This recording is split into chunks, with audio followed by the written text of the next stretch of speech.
I warmly welcome our worthy resource person, Dr. J. Nagendra Babu, Assistant Professor, Center for Chemical Sciences, Central University of Punjab, Bathinda, our officiating Principal Sir, Professor Sandeep Bhatia, Registrar Dr. Kusum Gupta, and HODs of various departments, teaching faculty from various schools, my colleagues, students, and all other present here. National Science Day is celebrated to commemorate the invention of Raman effect by the great Indian physicist Sir C.V. Raman. On this day, he invented the Raman effect in 1928. For his contribution in the field of science, he was awarded with the Nobel Prize in Physics in the year 1930. Our college is celebrating this NSD 2021 from 22nd February onwards. This year, the National Science Day theme is Future of STI, Impacts on Education, Skills and Work. Science, Technology and Innovation, STI. These three have played a very significant role during COVID. Online lectures, educational softwares, websites all helped us in one or other way to keep the pace of education, preventing a very large gap which could have arose due to global pandemic. People among us have worked together to utilize the technology for providing education worldwide. New education policy can encourage students right from small ages for paving new pathways towards innovation and research. A mentality needs to be made among students to know why certain phenomena is occurring in nature, why this chemical reaction is occurring, how can I modify it into something useful? Many such questions and answers can be by research. In the move to provide education and develop skills, let us formally start our today's event. Now I request Professor Dr. Neha Jindal for formally introducing our guest for today, Dr. J. Nagendra Babu. Thank you, ma'am. A very good afternoon to all the dignitaries, fellow colleagues, and my dear students. On this solemn and ceremonial day, we could not have a better person among us to embellish, to enhance, to enlighten, and to enrich our students. I am absolutely honored and delighted to introduce you the star of scientific community, our guest of honor, Dr. J. Nagendra Babu. He began his career in the field of chemistry with an honours degree from Delhi University. He obtained his PhD from GADU and then he moved to Thapar Center for Industrial Research and Development, Patiala, where he worked as a research scientist. He joined the faculty of Central University of Punjab in the year 2011 as an assistant professor. He has successfully completed one DST fast-track research project. His outstanding contribution to research is well indicated by his more than 24 research publications in national and international journals of repute, having a high citation number of 288. Numerous students have completed their MPhil under his able guidance. Currently, he is mentoring many MPhil and PhD students. It is such an honor for us to have you here, sir, today. Kindly welcome him with a big round of applause. Thank you, ma'am. Now I request our principal sir to please welcome our resource person, Dr. J. Nagendra Babu, with bouquet of flowers. And I also request him to please share a few words today.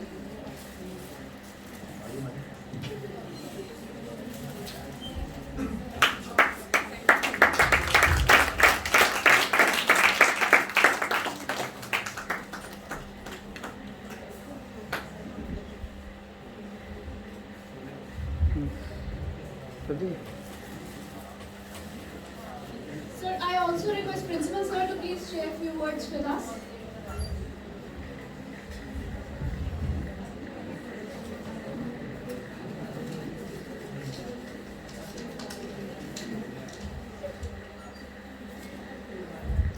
Good morning all.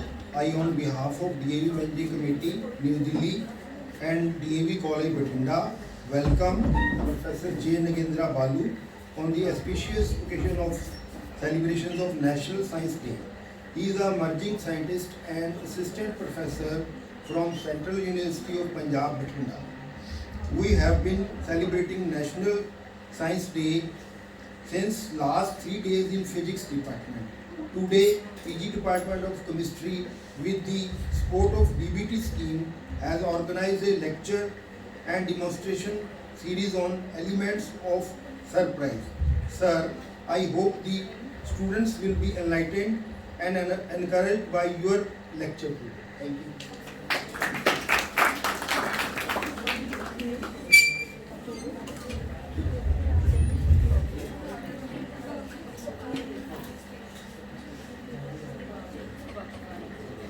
Okay, friends, it is really heartwarming to be finally be able to see you all at DAV Bathinda.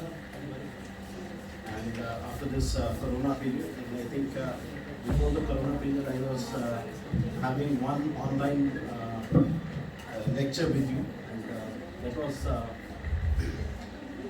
that was again something. And today, I would like to go beyond the molecules.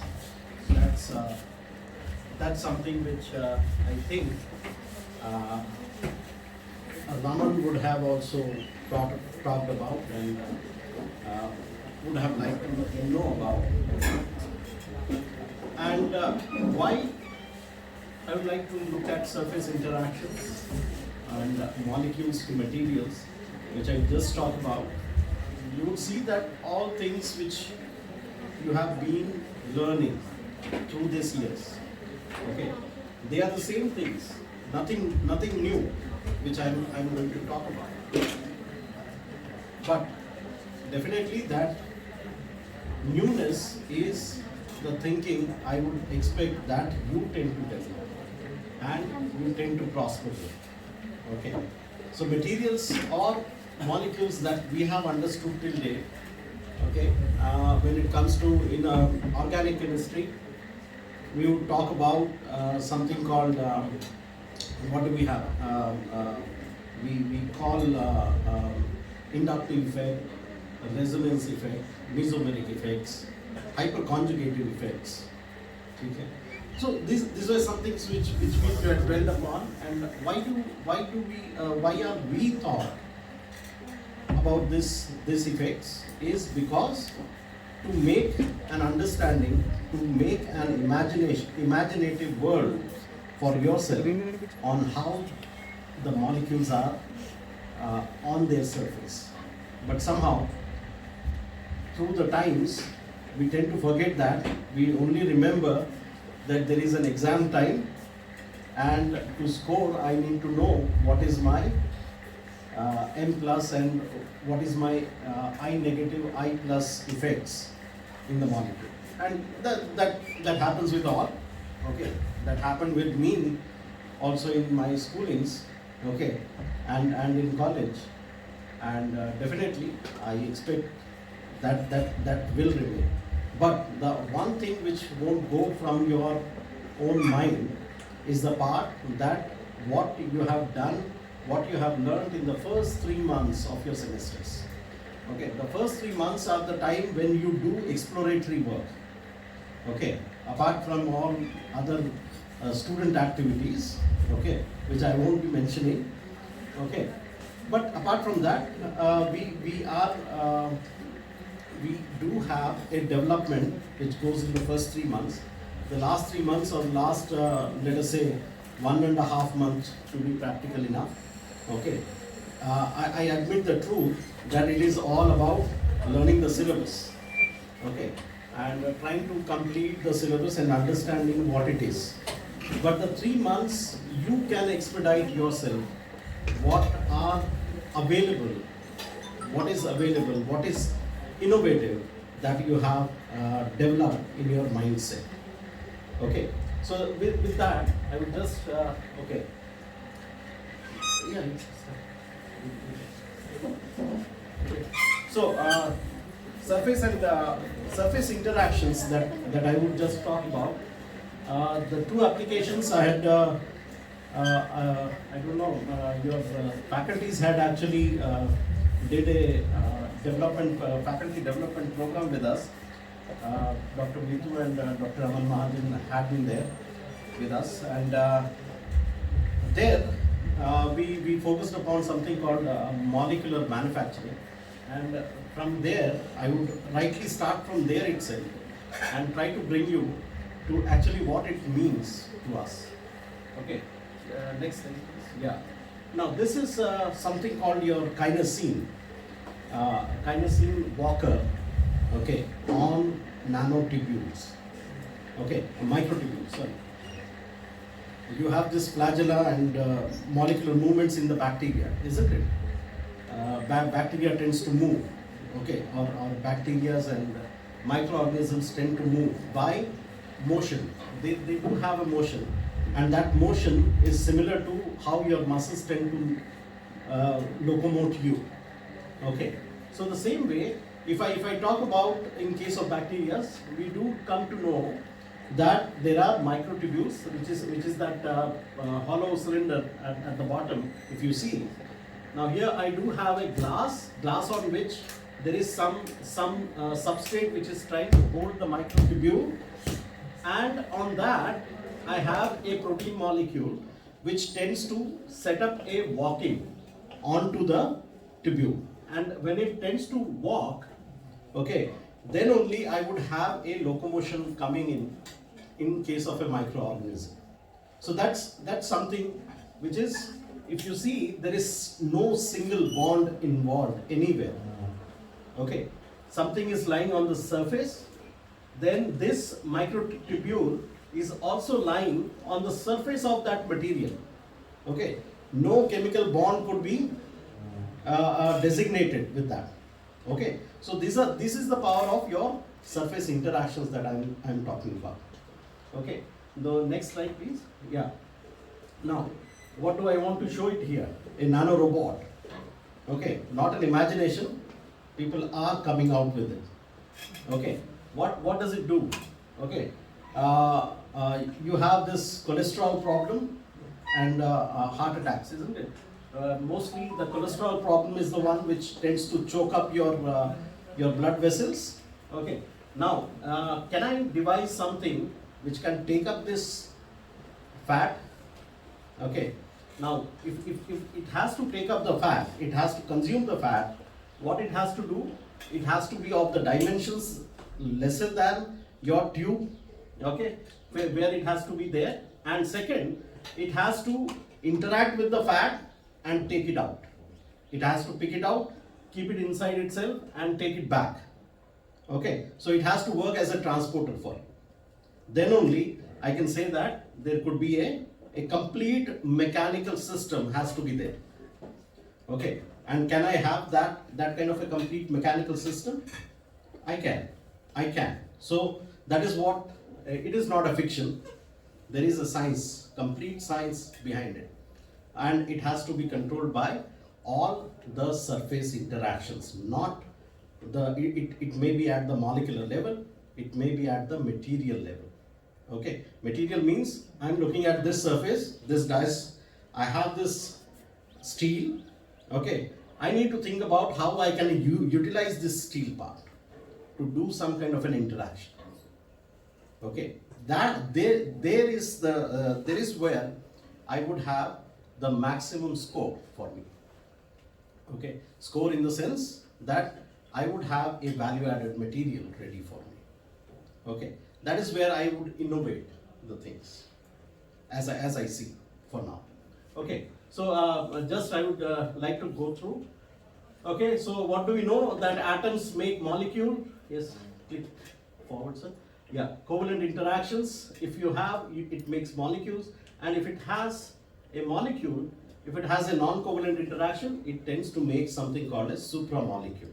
Okay, say for example DNA. Okay, so DNA, you would say that it's a molecule. I would rather say it is not a molecule, it's a supramolecule form, because it has the two strands which are actually bound by hydrogen bonding. They are not having any kind of chemical bond. Chemical bond is either covalent or ionic, we would say. Okay, so this is hydrogen bonding, which is actually holding that DNA structure, and from genetics of your family has been held throughout by those DNAs. Okay, so your face has a resemblance to another third generation beyond you. Okay, why is it so? Because the DNA's character hasn't changed. It remains as such with you. Okay, so if that was so, that means the DNA is being stabilized by, not by the bonding, it is stabilized by the hydrogen bonding, which is actually leading to the genetic code being kept, preserved throughout. Okay, so okay, go forward. Yeah. So what are okay, previous one. These are the bonds that I am talking about. Ion-ion interaction. Everyone has learnt about it. Ion-ion interaction, electrostatic interaction that you talk about. Okay, then we have ion dipole interactions, dipole interactions, hydrogen bonding, cation pi interactions, pi interactions, van der Waals interactions we talk about, and hydrophobic effects. So these are the phenomena which are over and above your molecule. When you think about a molecule, okay, molecule does not do anything as a medicine even. Okay, it is when the medicine goes and strikes the enzyme or a particular receptor that you talk about. Okay, it has to bind there, and that binding is actually this non-covalent bonding that you are looking at. And if you are able to do this non-covalent bonding, you are able to understand this non-covalent bonding, you are able to do a lot of experiments on. Okay, it is not just what fiction I showed, but what is there realistic in terms of pharmaceutical medicines that you are having, how they tend to dock into an enzyme or a receptor. These are all done by these methods. Okay, it is this which have actually turned out to be the powerful tools for us. Okay, yeah. So just a briefing on non-covalent interactions. If you see, that is a dipole having an interaction with cation. So ion dipole interactions, ion interactions. Okay, and they are all directional. If you see, okay, there is a direction. So that means they are not random. Okay, you can very well understand. Okay, if you can imagine the molecule out, you can very well understand how that molecule is tending to interact with other. Okay, so if you can arrange that, okay, you have to imagine day in and day out a molecule, and then only you will be able to come to a position where you can actually expect to design something, and after that you would find that the design works and design fails, and the failure would talk about how to further redesign the things, or what was it which went wrong with your imagination. Okay, so that's more important over here. Okay, non-covalent interactions, yes, go ahead. This is crown, this is ion coordination, you would say, coordination bonding between oxygen and potassium. But the real essence is, if you see, this molecule is like this, and the ion is sitting over it. So that's why I call it as a crown. Okay, it's called a crown because it is like you are having a ball of metal, and on this you are having uski tajposhi कराई है आपने. Okay, so if you have that thing, it is exposed on one side. The metal is exposed on one side, and the other side is you are having the crown. Okay, which is creating the hydrophobic environment around it. Okay, so this is ionic, but this is it is non-ionic in nature. Okay, hydrophobic in nature. So that kind of things could be devised based on cationic effect, which we call it as even as macrocyclic effects. And there is an important term called pre-organization came, and in Nobel terms, okay, one of the Nobel laureate was born just to give pre-organization as the term, and the other gave cooperativity as the second term. Okay, so just by looking at the pre-organization means how you tend to design your molecule. Okay, pre-organization is something which a chemist can do. Okay, he can think about where to put what. Okay, he can design that, and after that he has to do the second phase, which is the synthesis. Okay, so designing is more important here. So by doing the designing, you are doing that pre-organization, and when you have the pre-organization, then there might be a cooperativity there or not. Okay, go ahead. And that's the person, Jean-Marie Lehen. Okay, you might have studied him, might not have, but definitely remember, Lehen was the one who gave the terminology of pre-organization. Okay, he carried forward it into establishing a center called supramolecular International Center for Supramolecular Chemistry. Okay, that's in France. Okay, so that's the person, and he's at the University of Louis Pasteur. Then we had Charles J. Pedersen. He was a worker formerly with associated with DuPont USA, and Donald J. Cram from again from UCLA, University of California, Los Angeles. Okay, so these were the three persons who got the Nobel Prize, and the term itself was meant for it. Okay, forward please. Okay, so valinomycin, one of the important biological material which tends to have a very good selectivity for sodium over potassium. Okay, that's a receptor which tends to bind, and it's a peptide, cyclic peptide, which tends to bind sodium, like the case of crown ethers, and it can transport it from one place to other. Okay, so that's the one. Next, we have hydrogen bonding. We talked about. Okay, energies are more important here.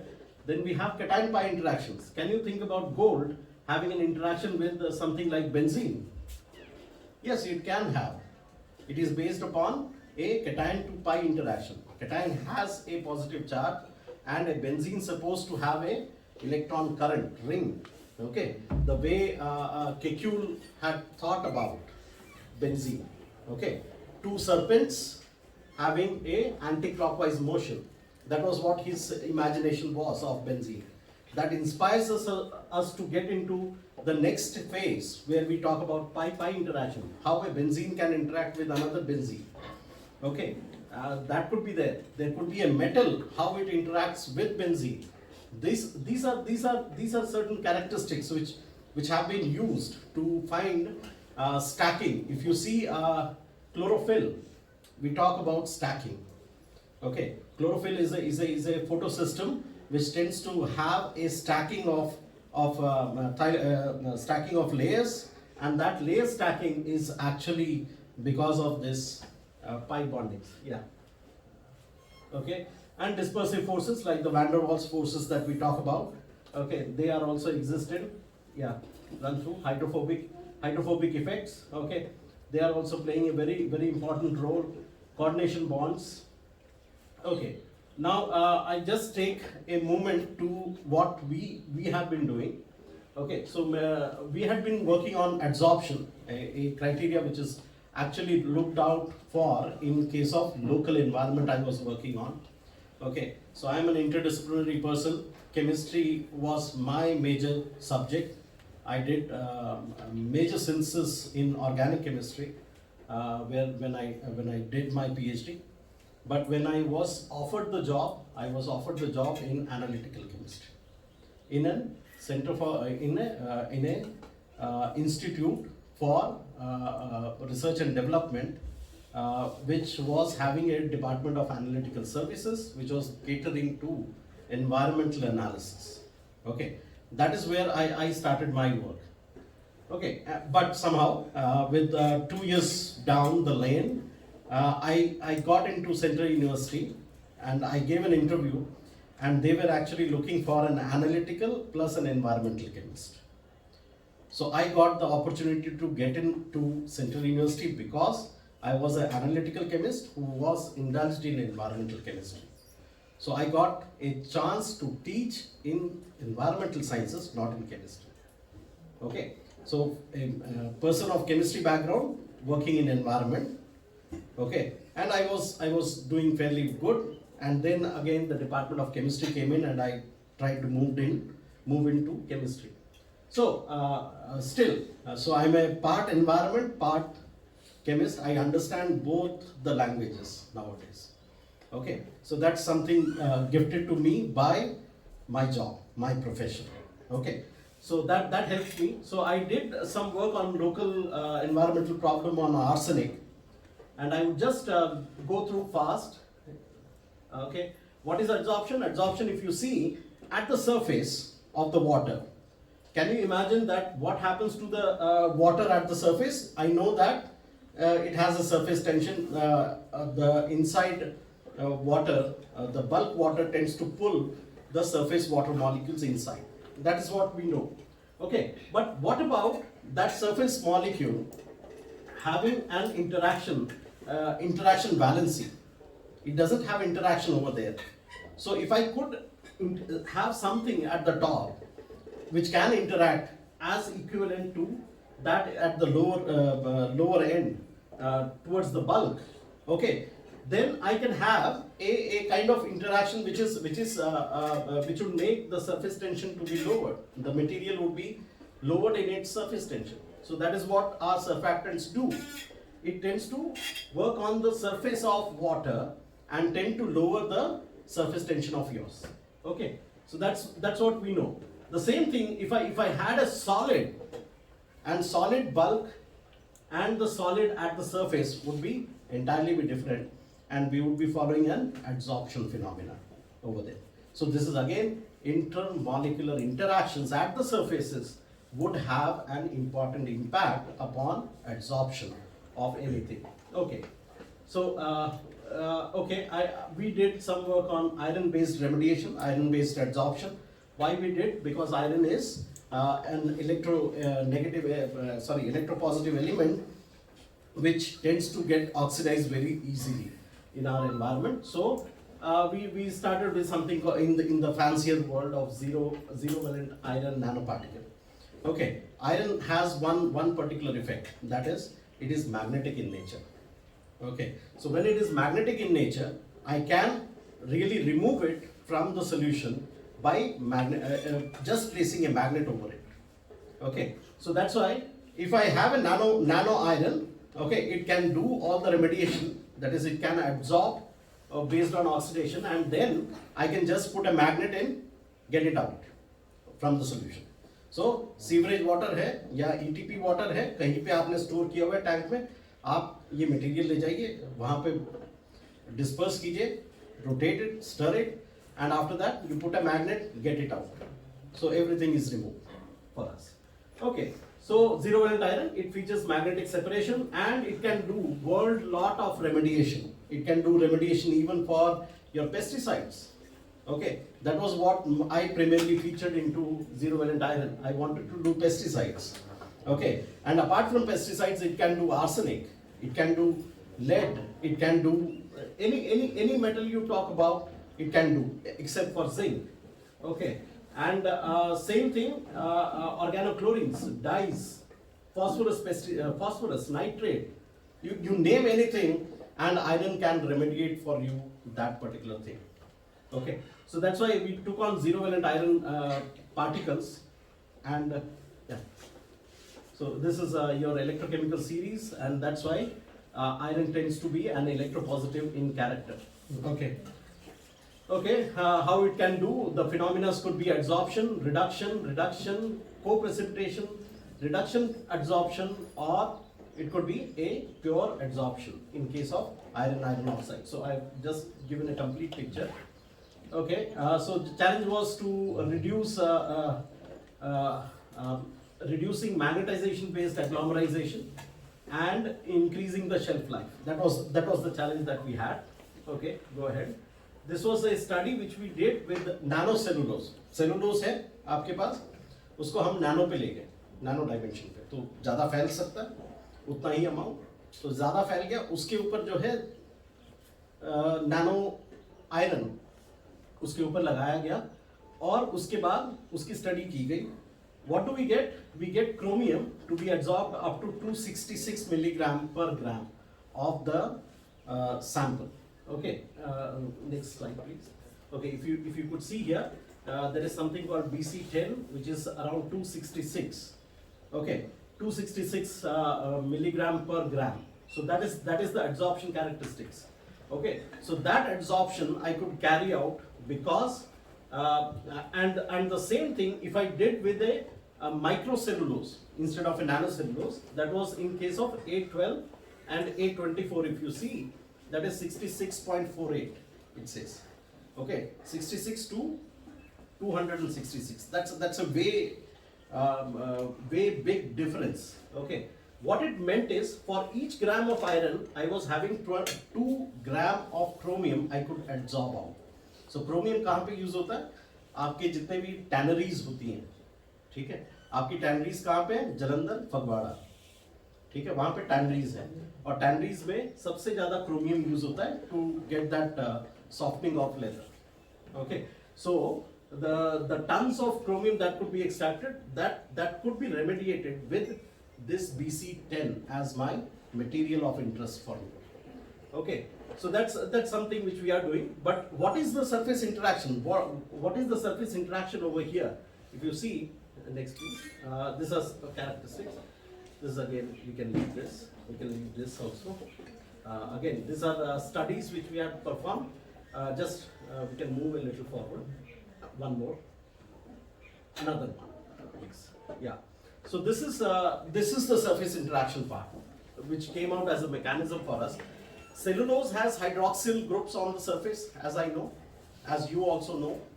Okay, that is why one cellulose tends to stack over the other. Okay, so every polymer every thread is stacked one over the other. You can think about.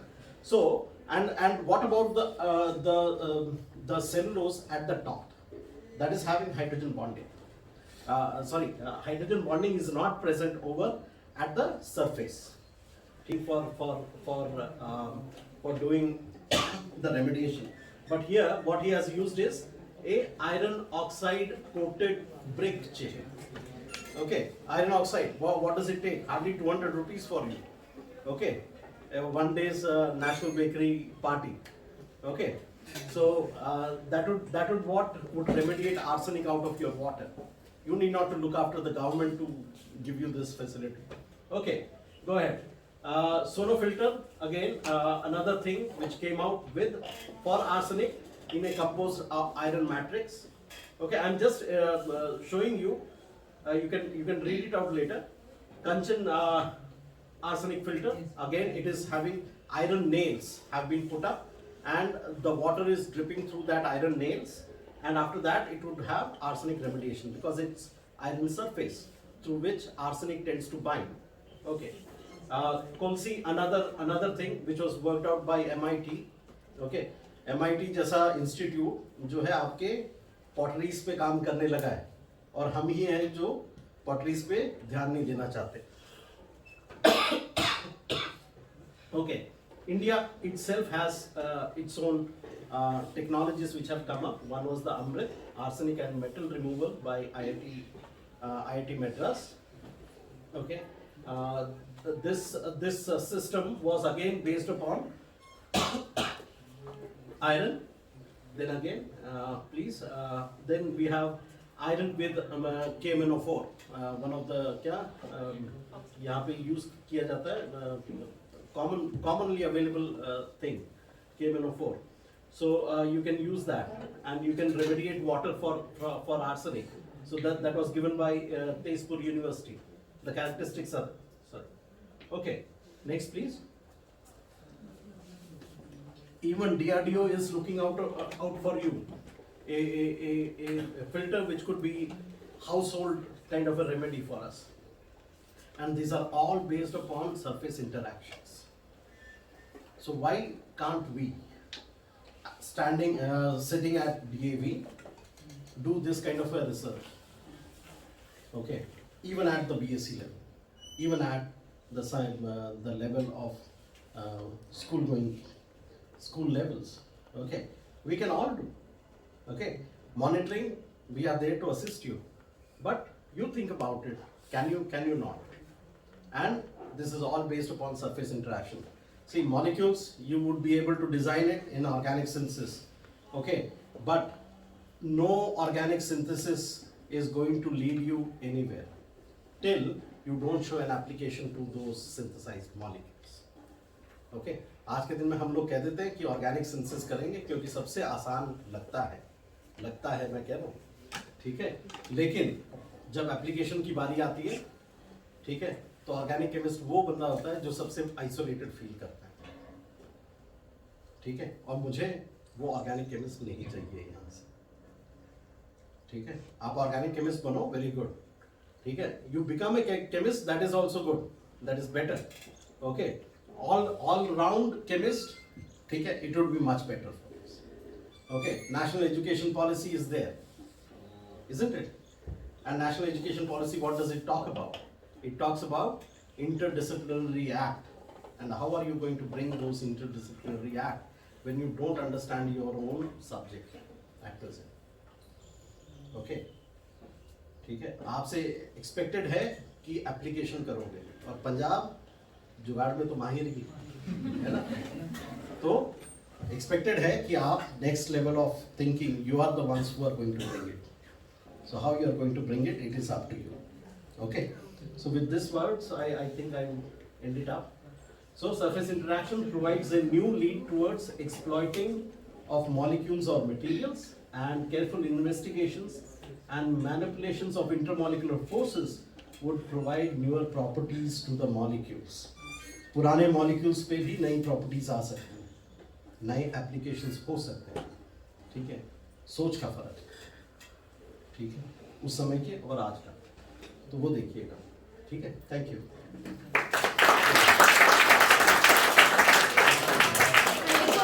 for encouraging us and for such a lovely speech.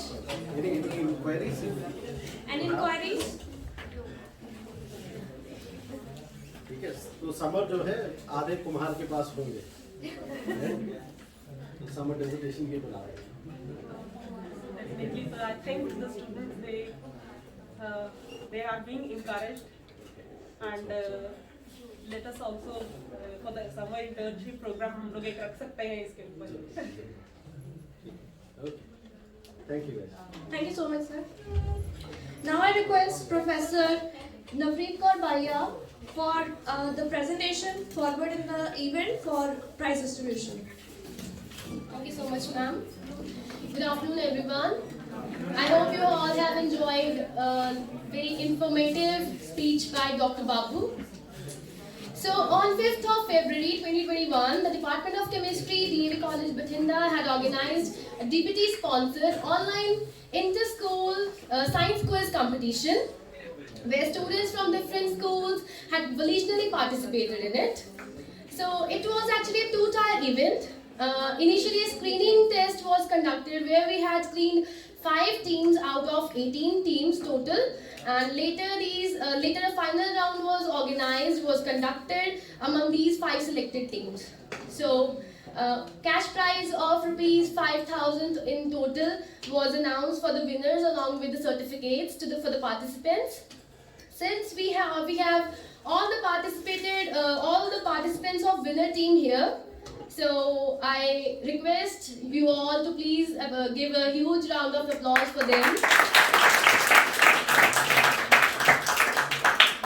Now I request Dr. J.N. Babu to please come and give cash prizes and certificates to our winner teams. Also I request winner teams to come one by one with their names announced. Third position was secured by Institute of Agriculture Bathinda, winning cash prize of rupees 1,000. I request team to please come and thank you. Second position was secured by Baba Free Senior Secondary School, Dion, winning cash prize of rupees 1,500. I request the team to please come.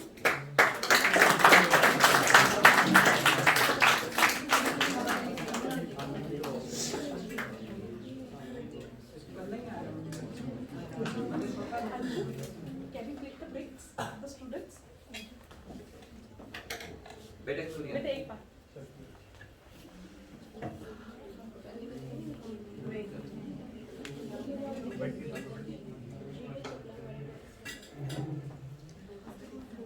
Okay, I request again students from Institute of Agriculture, please come over here so that we can click a picture. Thank you.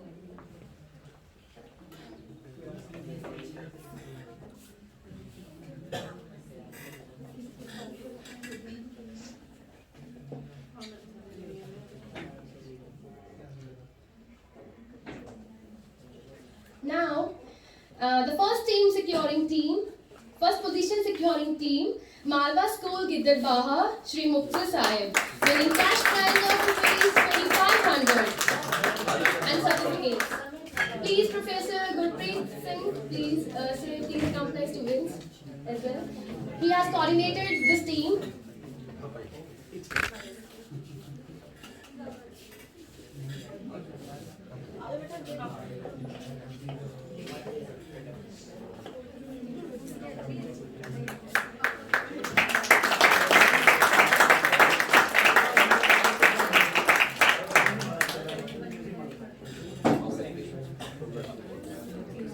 Congratulations each and everyone who has participated in this quiz competition.